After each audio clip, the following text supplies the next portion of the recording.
Anggori. Saya Asfi Sunggari. Saya Dayana Bilan Ramadhani. Saya Deborah Parolian. Di sini kami akan membuat tugas video berupa pengawetan sayuran. Simak dan tonton terus video kami ya. Di sini kami sudah memiliki 2 ikat sayur kangkung.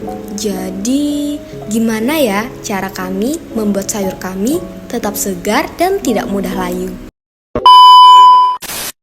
Caranya pertama-tama, potong bagian akar kangkung dan buang daun-daun yang sudah layu atau menguning. Akar pada tanaman adalah tempat berkumpulnya mikroorganisme dari tanah yang bisa mempercepat proses pembusukan saat kangkung disimpan. Dengan memotong bagian akar, kita mengurangi jumlah mikroorganisme yang menempel, sehingga memperlambat proses pembusukan. Selain itu, memotong akar juga dapat mengurangi laju respirasi dan juga transpirasi tanaman. Sebab, akar tidak lagi berfungsi menyerap air dan nutrisi dari media tanam. Hasilnya, bagian batang dan daun kangkung akan tetap segar dan lebih tahan lama. Daun yang layu atau menguning menandakan tanda-tanda stres atau kematian sel yang biasanya disebabkan oleh kerusakan membran sel dan aktivitas enzim perusak seperti peroksidase. Ketika daun mengalami kerusakan, mereka akan menjadi tempat yang ideal bagi mikroorganisme untuk berkembang biak, yang bisa mempercepat pembusukan pada seluruh bagian sayuran. Dengan membuang daun layu, kita dapat mengurangi resiko penyebaran mikroba dan menghindari pelepasan zat kimia yang dapat memicu pembusukan pada bagian tanaman lainnya. Sedangkan daun yang mulai menguning juga seringkali menghasilkan etilena, yaitu hormon tanaman yang mempercepat proses kematangan dan penyuaan pada bagian lainnya.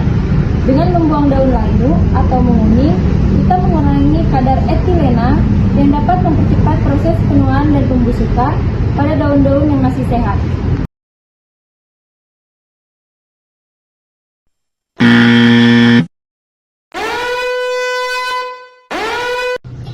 Perlu diingat ya teman-teman, sayur kangkung yang disimpan di dalam lemari pendingin atau kulkas tidak perlu dicuci karena mencuci kangkung sebelum penyimpanan dapat meningkatkan kelembapan yang juga dapat mempercepat pembusukan.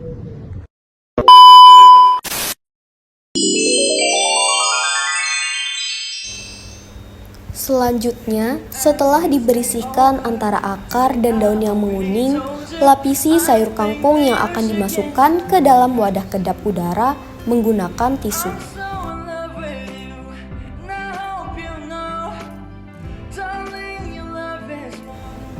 Apabila penyimpanan dilakukan selama 2 minggu, kita dapat mengganti tisu dengan yang baru.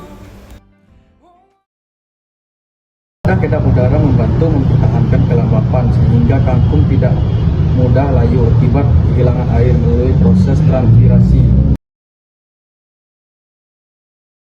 Sedangkan tisu berguna untuk mengontrol kelembapan sayuran segar termasuk kangkung masih menjalankan proses respirasi setelah diparut.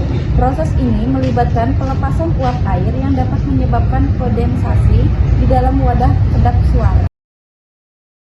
Kondensasi berlebih menciptakan lingkungan yang terlalu lembab, memicu pertumbuhan jamur atau bakteri yang bisa menyebabkan pembusukan. Tisu menyerap kelembapan berlebih ini membantu menjaga tingkat kelembapan optimal di dalam wadah. Dan yang terakhir, simpan sayur kangkung yang sudah ditutup rapat di rak paling bawah lemari pendingin.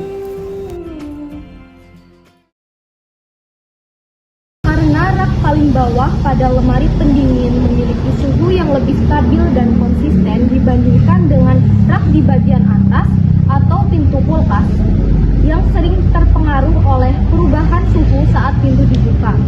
Suhu yang stabil membantu memperlambat laju respirasi dan proses kimia dalam sayuran, sehingga memperlambat pembusukan. Sekian tugas video dari kami, kurang lebihnya kami mohon maaf.